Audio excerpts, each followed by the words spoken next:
बोलिए श्री प्राणनाथ प्यारे की जय। बोलिए श्री सद्गुरु महाराज की जय। सर्व सुंदर साथ की जय।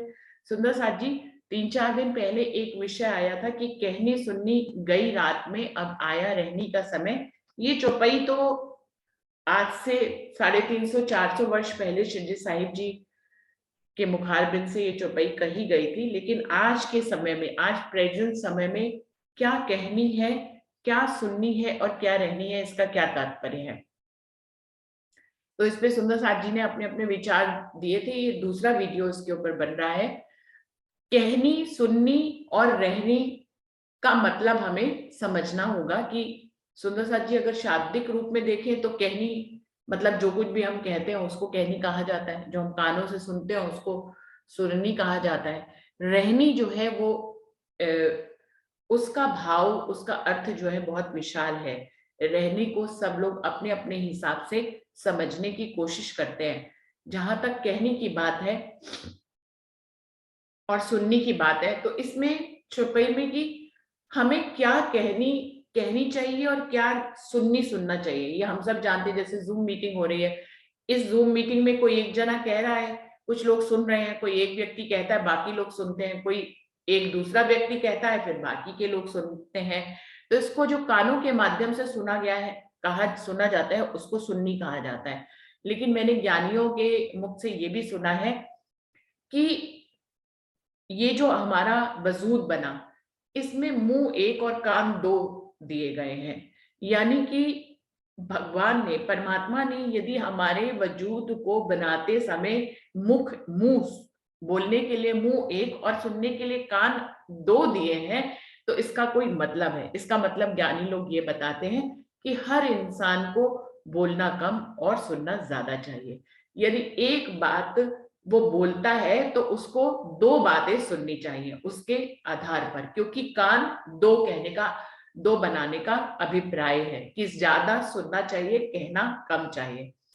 क्योंकि सारी दुनिया का क्या काम है, अगर आप पूरी सृष्टि में कहीं पे भी चले जाएं तो हम देखते हैं लोग दूसरों की बातें सुनते कम है और कहते अपनी बातें ज्यादा कहते हैं। वो प्रकृति के, परमात्मा के इस नियम के विरुद्ध है, जहां पर दो कान और एक मुंह दिया गया है। यानी कि बोलना कम चाहिए और सुनना ज्यादा चाहिए। लेकिन पूरी सृष्टि इसके विरुद्ध चल रही है, वो बोल ज्यादा रही है और सुन कम रही है। और बल्कि इतना कम सुन रही है कि उसको दूसरों की बातें सही ही नहीं लगती। वो जो खुद कहता है उसको वही सही लग रही है, और जो वो सुनता है वो इतना कम सुनता है, वो या तो उसके दिल तक नहीं पहुंचता, उसके उसके अंदर वो जो कुछ भी वो सुनता नहीं पहुंचता, उसके ऊपर से ही निकल जाता है, इसलिए उसको उसकी बात समझ में नहीं आती, वो उसको गलत लगता है सामने वाला व्यक्ति, और खुद वो बोलता जाता है, उसको सिर्फ वही बातें सही लगती है। तो ये, इसका मतलब हमें गहराई से समझना चाहिए कि हमारे इस 5 तत्व के शरीर में एक मुख और दो कान क्यों है, कि हमें बोलना कम और सुनना ज्यादा चाहिए। इस्तेमाल बोलने का करना चाहिए, लेकिन सुनना उससे भी ज्यादा चाहिए, जिससे कि हम समझ सके कि सामने वाला क्या कह रहा है और क्या कहने का उसका भाव है। हम जब ज्यादा सुनेंगे तो हम ज्यादा जो है उनकी बातों को दिल तक ले जा पाएंगे और उससे गहराई से विचार कर पाएंगे। तो आजकल कहना क्या चाहिए और सुनना क्या चाहिए? सुनने के लिए तो यही है जो हम लोग जूम मीटिंग में करते हैं कि हमें राज्य की ही बातों को सुनना चाहिए।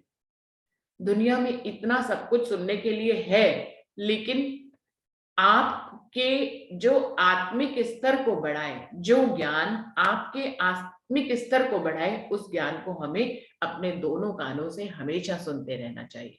फिर वो चाहे सुबह का वक्त हो जूम मीटिंग का, तब तो हम सुनते ही सुनते हैं, लेकिन पूरे दिन में भी हमें प्रयास करना चाहिए कि हम जो हमारे आत्मिक स्तर को बढ़ाए या हमारी आत्मा को सुकून दे, करार दे, ऐसी वाणी हमें सुननी चाहिए। तो इसके लिए पूरे दिन में भी आजकल बहुत से इंतजाम राज्य ने कर दिए हैं। जूम मीटिंग खाली एक सुबह ही नहीं होती, बहुत सी पूरे दिन मीटिंग्स होती है। उसके अलावा माननीय राज्य ने बहुत सी सुंदर साथ को इस बात में आगे किया हुआ है कि वो भजन और कीर्तनों को अपनी मधुर आवाज में गाते हैं। हम उसको भी सुन सकते हैं पूरे दिन में, जब भी हमें वक्त मिले हमें मधुर वाणी सुननी चाहिए। इसी प्रकार से वाणी गायन भी वाणी की भी अभी बहुत बहुत वीडियोस बन गई हैं, जिसमें वाणी की चौपैया जो सुंदर साथ आंखों से नहीं पढ़ सकते हैं, वो खाली सुन ही सकते हैं। तो ऐसी बहुत सी वीडियोस बन गई हैं, या बहुत सी ऐसे सिस्टम बन चुके हैं जिनको आप ईयरफोन लगाइए और पूरे दिन में आप वाणी की चौपाइयों को ही सुन सकते हैं उनसे, सुंदर साथ से।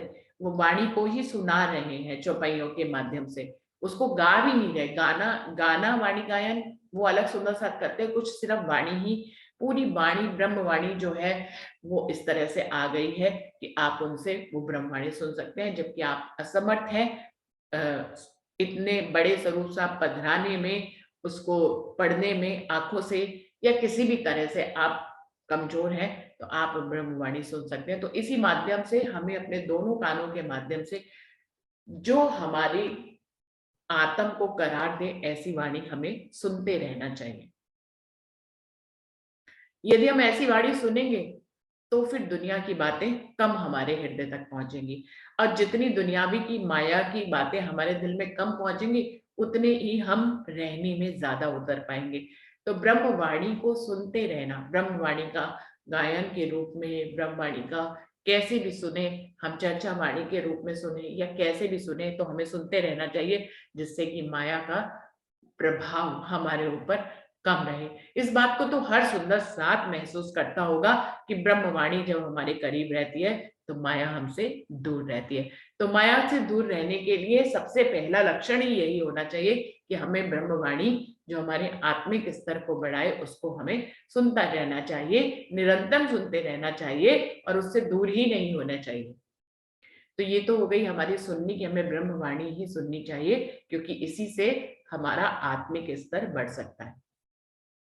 जहां तक बोलने की बात है, कहने की, हमेशा पॉजिटिव बोले और हमेशा राज्य की ही बात करें, उनकी ही प्रेम भरी लीलाओं की बात करें, 25 पक्षों की बात करें, हम उसी पे मंथन करें, हम उसी के लिए जागें, हम उसी के लिए सोएं, तो कितना अति उत्तम रहेगा। तो कहनी भी जो है वो ब्रह्म जैसी ही हो जाएगी। यदि हमने ब्रह्मवाणी को इतना अपने अंदर आत्मसात कर लिया, तो हमारे मुख से जो शब्द मिलेंगे निकलेंगे वो हमेशा पॉजिटिव निकलेंगे, वो निगेटिव नहीं निकल सकते। तो इस प्रकार से हम जितना दोनों कानों से सुने उसका एक अंश कहने के रूप में हम कह सकते हैं कि हमने इतना दोनों कानों से सुना, तो अब ब्रह्मवाणी के साथ हम इतना रहे, तो अब हम कह सकते हैं। उसको हम किस तरह से कह सकते हैं? हम ब्रह्मवाणी की चर्चा के रूप में कह सकते हैं, हम चौपाइयों के अर्थों के रूप में कह सकते हैं, हम भजन गायन के रूप में भी ब्रह्मवाणी को कह सकते हैं, हम कीर्तन गायन के रूप में ब्रह्मवाणी को कह सकते हैं। हमें नज्मों और भजनों और कीर्तनों के रूप में ब्रह्मवाणी को अपने होठों पे सजा लेना चाहिए, क्योंकि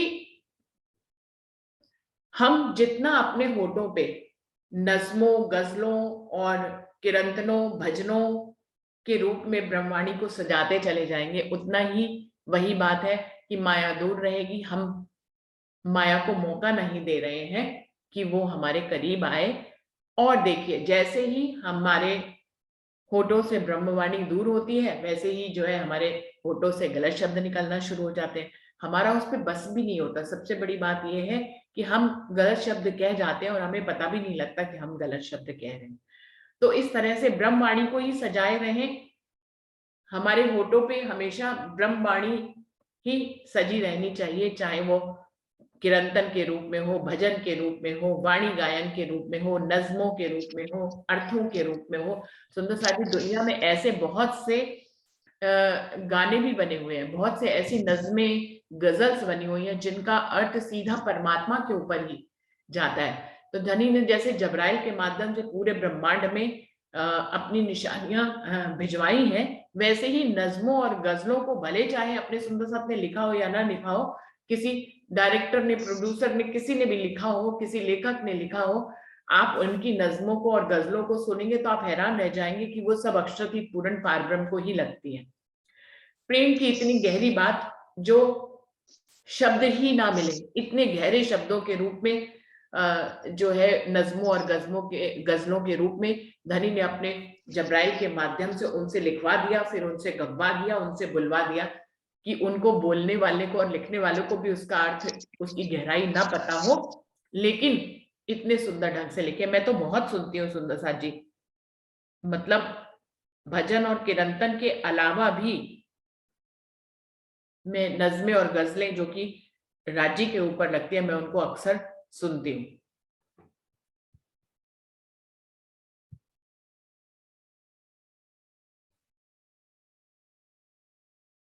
अब सारी बात आती है रहनी की। कहनी सुननी तो ये हो गई, रहनी क्या है? रहनी को हर व्यक्ति जितना चल पाता है उतना ही समझता है, पर कहनी सुननी के बाद आती है, वैसे बीच में रहनी के से भी पहले एक आती है करनी, कि हमने जो सुना, हमने जो कहा, उसको हम करके भी दिखाएं। खाली मुख से बोलने के लिए कहनी नहीं होनी चाहिए कि हमने दूसरों को प्रवचन दे दिया, हमें झूठ नहीं बोलना चाहिए, हमें जो है ब्रह्मवाणी को अपने होठों पे सजाना चाहिए, हमें जो है ब्रह्मवाणी को बहुत गहराई से सुनना चाहिए, उसका मंथन करना चाहिए, और हमें किसी को कटु शब्द नहीं बोलने चाहिए, खाली कहने भर के लिए नहीं, इसको करनी के रूप में भी हमें शामिल करना होगा। तो जितना कहा गया है, जितना सुना गया है, उसको करनी के रूप में परिवर्तित करते रहना। जैसे कि अगर अष्टपहर की सेवा पूजा के बारे में हम जानते हैं तो हमें करनी चाहिए, ऐसी चितवनी के बारे में हम जानते हैं तो हमें चितवनी करनी चाहिए।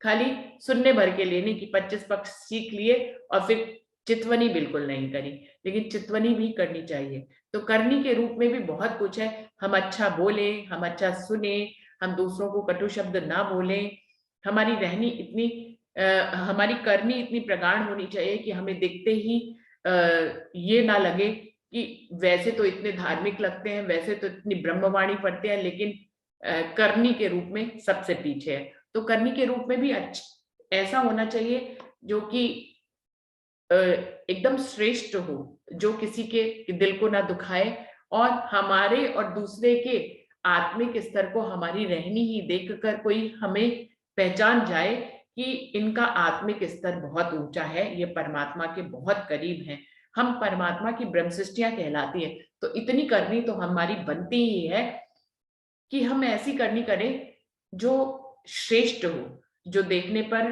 कोई हमारे करीब आए तो उसको लगे वो किसी पॉजिटिव वेव्स के अंदर आ गया है, वो किसी ऐसे दायरे में आ गया है कि जैसे कि वो परमात्मिक दायरा हो। तो हमारी करनी ऐसी होनी चाहिए, जिसके लिए हम हर रोज प्रयास करते हैं सुंदर साथ जी। पूरे दिन में इस बात के लिए हम सबको प्रयास करना चाहिए, और हम सब प्रयास कर भी रहे हैं, मुझे मालूम है अपने अपने लेवल पे। सब अच्छी करनी जो हम कह रहे हैं, जो हम सुन रहे हैं, उसको पूरी तरह से करनी के रूप में तब्दील करने की कोशिश करते हैं। तो यह हो गई हमारी करनी। लेकिन रहनी क्या है? रहनी जब हो जाती है, रहनी तभी आती है जब करनी बहुत अंतिम, करनी की अंतिम अवस्था को रहनी कह सकते हैं। जब हम करनी करते करते करते करते अक्षरातीत पूर्ण पारब्रह्म में ही मिल जाते हैं, अक्षरातीत राज्य और रूहों के बीच में जब भेद नहीं रह जाता, उसको ही रहनी कहते हैं। यानी कि करनी करते करते इस अवस्था तक पहुंचना कि धनी का दीदार हो जाए, धनी धनी हमें आत्मसात कर ले, हम धनी के आत्मसात, हम धनी को आत्मसात कर ले, धनी द्वैत खत्म हो जाए, यानी कि धनी और रूह एक हो जाए, धनी के दिल में हम हो जाए, हमारे दिल में धनी बस जाए, धनी के दिल में हम बस जाए, इस अवस्था को ही रहनी कहते हैं।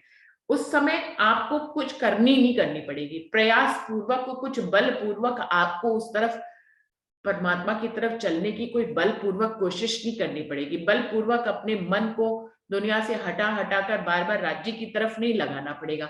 रहनी उस अवस्था को कहते हैं, और करनी में हमें बलपूर्वक ये सब कुछ करना पड़ता है। पूरे दिन अपने आप को समेटना पड़ता है, अपने आप को इस ढंग से सोचते हुए बोलना पड़ता है, उठना बैठना सब इस ढंग से कि जो है, जो हम कह रहे हैं, जो हम सुन रहे हैं, जो हम ब्रह्मवाणी में समझ रहे हैं, वो सब हमारी करने में जाहिर हो। तो करने में हमारा बल शामिल होता है।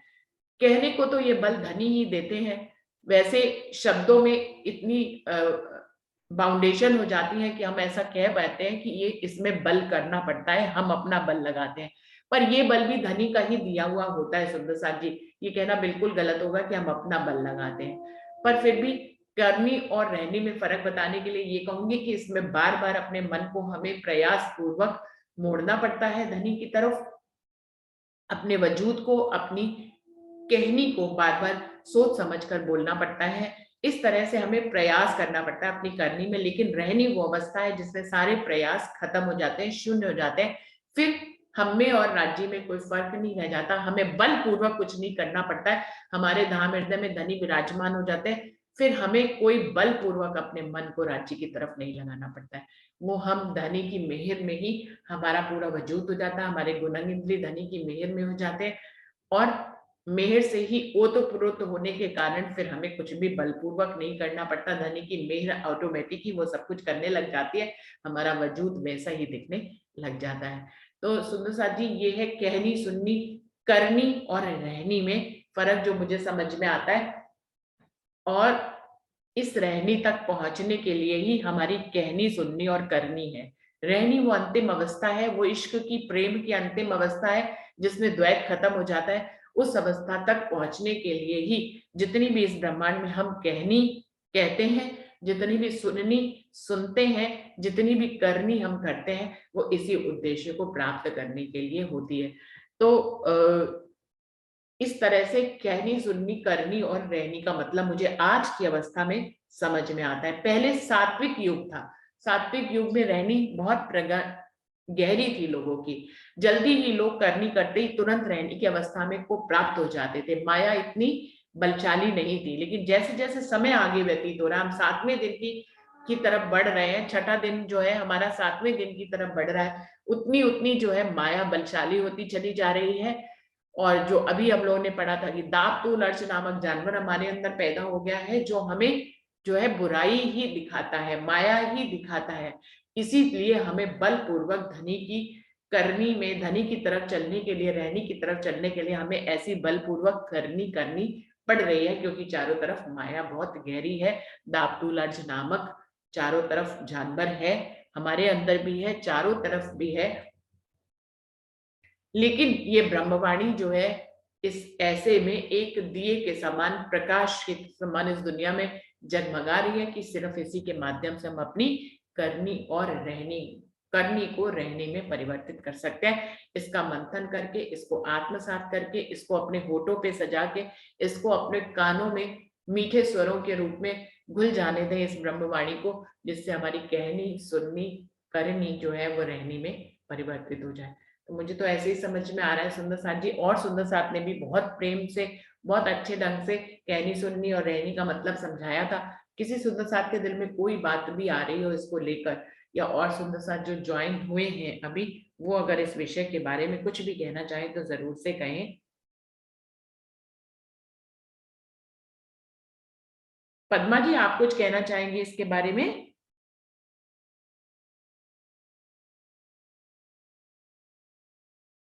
पद्मा दीदी।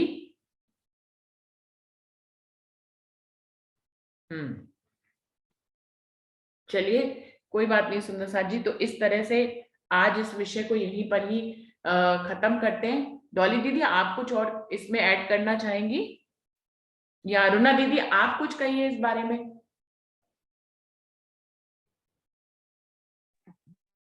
जी प्रणाम जी। नहीं, अपने प्रणाम बहुत जी। बढ़िया समझा दिया आपने। मतलब एक सेंटेंस में, तो मैं तो पहले ही शुरू में कहना चाह रही थी, एक सेंटेंस ही दिमाग में आ रहा था, यही जो आपने बिल्कुल वही क्लियर कर दिया अच्छे से। मतलब कहना भी राजीव राज की बात, सुननी भी राजीव राज की बात, और रहना राजीव राज के साथ। एक सेंटेंस में तो यही बात आती है। पर रहने वाली बातें सुन के, वो अपन समाज में बैठे हैं, जैसे सबके साथ रहना होता है, तो उनके साथ भी रहने की बात दिमाग में आ जाती है कभी कभी। जैसे ब्रह्मा जी को एक बार अपन सुनते हैं, ब्रह्मा जी के अपन कहते हैं हमारे त्रिगुण खिलौने हैं, अपन कुछ नहीं मानते जब अपने शब्दों में। वैसे महामती जी कहे तो अच्छा लगता है, हम कहें ये कुछ नहीं है तो मेरे हिसाब से नहीं जमती बात, क्योंकि हम अभी उसमें नहीं आए उस अवस्था में। ब्रह्मा जी को लात मारी तो उन्होंने क्या पूछा था उससे, किसने मारी थी, नाम तो मुझे भी नहीं याद आ रहा। तो उन्होंने पूछा तेरे पैर में तो नहीं चोट लगी? तो बोला ऐसा नहीं कहा उन्होंने, कुछ भी गुस्सा नहीं किया। क्या आज हम, हमारी आज क्या स्थिति है, बस वो वाली बातें दिमाग में आ जाती है कि हम कहाँ पे। मतलब उन लोगों की रहनी इतनी अच्छी है, तो हमारी भृगु कितनी ऋषि ने अच्छी होनी लात चाहिए। मारी थी, भृगु ऋषि ने। भृगु ऋषि ने, तो उसके बाद उन्होंने गुस्सा नहीं किया ना, पूछा ही बल्कि उसी ऐसे। जैसे अपन चुपैया हम होता क्या है, एक्स वाई, जैसे मान ली एक सुंदर साथ ने कुछ कह दिया, दूसरा बुरा मान गया, चलो उसने कुछ नहीं कहा, वो चुप रह गया, लेकिन बात नहीं उसकी होती उन दो सुंदर साथ के आपस में। तो वो कहती है, वो दूसरों को, ये सुंदर साथ को कह रही, क्या हो गया मैंने कह दिया तो, क्या हो गया मैंने कह दिया तो, जो देत को साला तुमको तुम भला चाहिए होती। मतलब हम अपने लिए तो सोचना ही नहीं चाहते, हम सिर्फ कहना चाहते, बस चुपैया भी सुनाना चाहते, अपने ऊपर लागू नहीं करना चाहते, ऐसा कुछ महसूस होता है उस समय। तो दिमाग में बात आ जाती है, यही बात कहनी सुनने की, है ना। प्रणाम जी। प्रणाम जी। डॉली दीदी आप कुछ कह रहे थे? हाँ जी, नहीं वो मैं उन्हीं की बात को आगे कर रही थी कि भृगु ऋषि ने लात मारी थी ना, तो उन्होंने पूछा था। तो जो राजन स्वामी जी की मैंने बुक पढ़ी थी ना कि हमारी रहनी, उसके हिसाब से उन्होंने क्या बताया कि रहनी तो चरित्र को रहनी कहते हैं।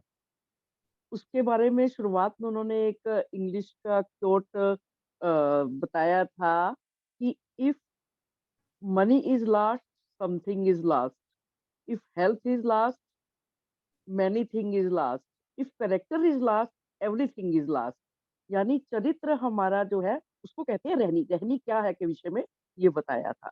और उसके आगे जो उन्होंने बताया कि रहनी को 3 सोपान बताए कि सामाजिक रहनी, धार्मिक रहनी और आध्यात्मिक रहनी। तो उसमें सामाजिक रहनी में भी उन्होंने क्या बताया कि सबका भला चाहना, सबके लिए अच्छी बात सोचना, हमेशा आशावादी शब्दों को बोलना और किसी का अपमान ना करना। कि इसमें उन्होंने एंड में भी एक विद्वान की बात कही कि सामाजिक रहनी में क्या है कि एक विद्वान है डेनी, डेनी के, उनके शब्दों को बताते हुए राजन स्वामी जी ने क्या बताया कि तुम्हारे पास देने के लिए कितना कुछ है, प्रेम का सागर है, हंसी के फूल है, और इन दोनों का कोई मूल्य नहीं लगता। सोचते क्या हो, देना शुरू कर दो। तुम्हारी क्यारी के फूल दिन प्रतिदिन झड़ रहे हैं, जीर्ण होकर सड़ रहे हैं, उसे उन्हें बांटते चलो, स्वयं खिलो और दूसरों को खिलाते चलो।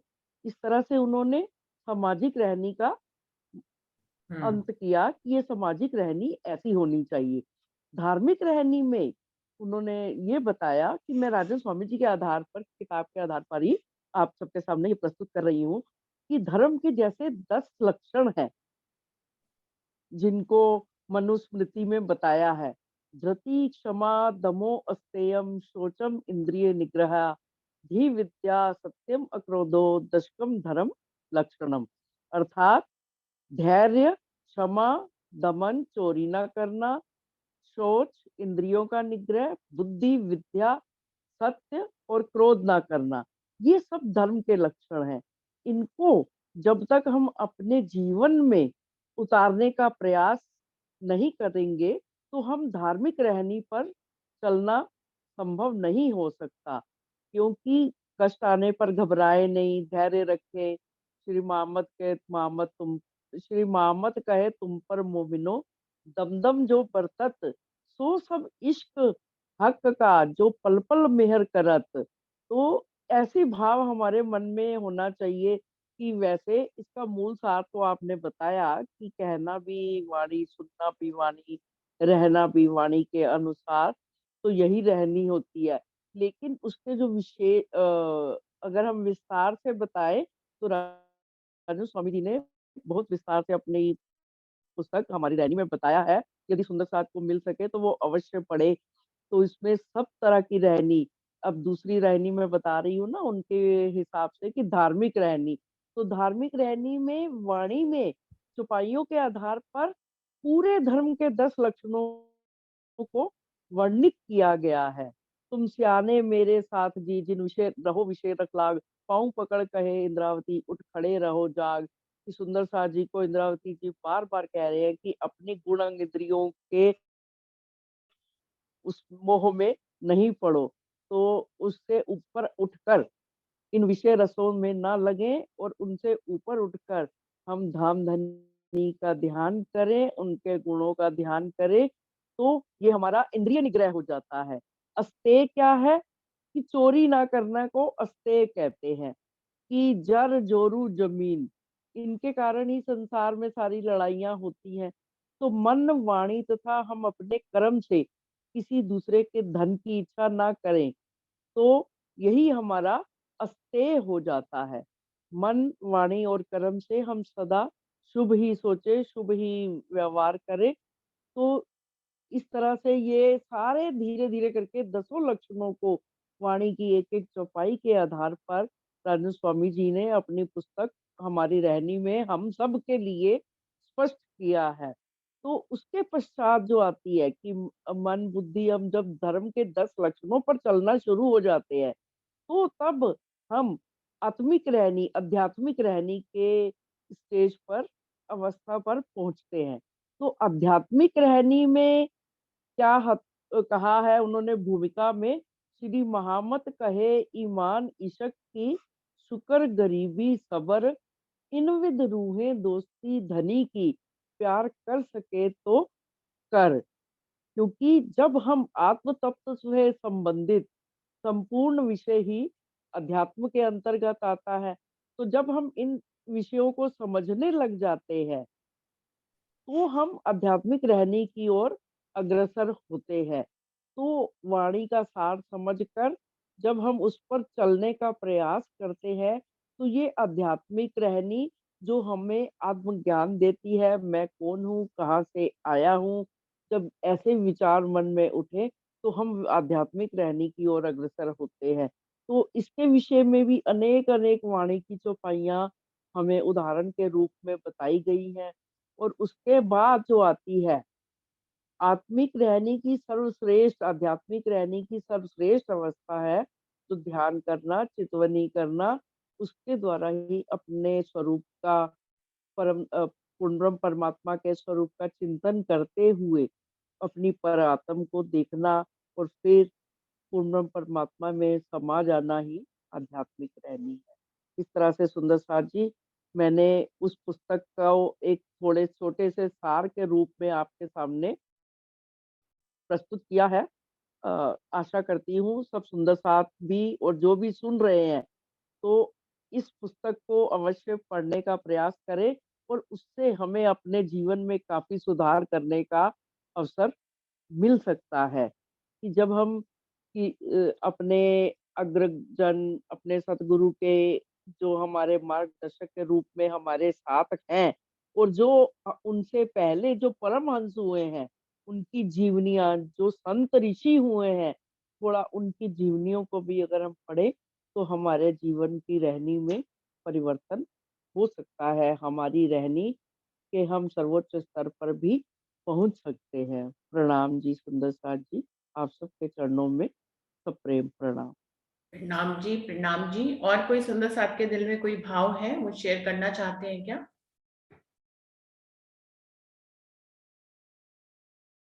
तो सुंदर साथ जी, समय भी समाप्त हो रहा है, समय पूरा इस टॉपिक में लग ही गया है और अभी इस यहीं पे ही टॉपिक को खत्म करते हैं और क्लियर भी हो गया है सुंदर साथ जी। और मैं यही एक विनम्र निवेदन करना चाहूंगी कि वीडियोस को आगे भी फॉरवर्ड करें और चैनल को लाइक सब्सक्राइब जरूर करें और कुछ कमेंट जरूर लिखें, जिससे कि चैनल हमेशा ऊपर ही रहता है। कमेंट जरूर करें। भजन कीर्तनों की भी आप तारीफ कर सकते हैं। कोई कमेंट समझ में ना आए तो सिर्फ प्रणाम कर दें। तो जो है चैनल को सब्सक्राइब करें और आगे बढ़ाएं, ये भी एक सेवा का भाव है। तो इस सेवा को भी सुंदर साथ जी, एक नई तरह की सेवा आ गई है जो ऑनलाइन करनी पड़ती है, तो इस सेवा को भी सुंदर साथ जी ज्यादा से ज्यादा करने का प्रयास करें। इसी के साथ ही हम लोग प्रणाम कर लेते हैं। प्रणाम जी सभी सुंदर साथ जी को। प्रणाम जी, सब सुंदर साथ जी के चरणों में प्रणाम। बोलो प्रणाम श्री जी, प्राणनाथ प्रणाम जी, प्यारे प्रणाम की जी, जय। प्रणाम जी, प्रणाम जी। प्रणाम जी, प्रणाम जी। प्रणाम दीदी जी, एक सब सुंदर साथ को मैंने प्रणाम। सुनी कहीं पे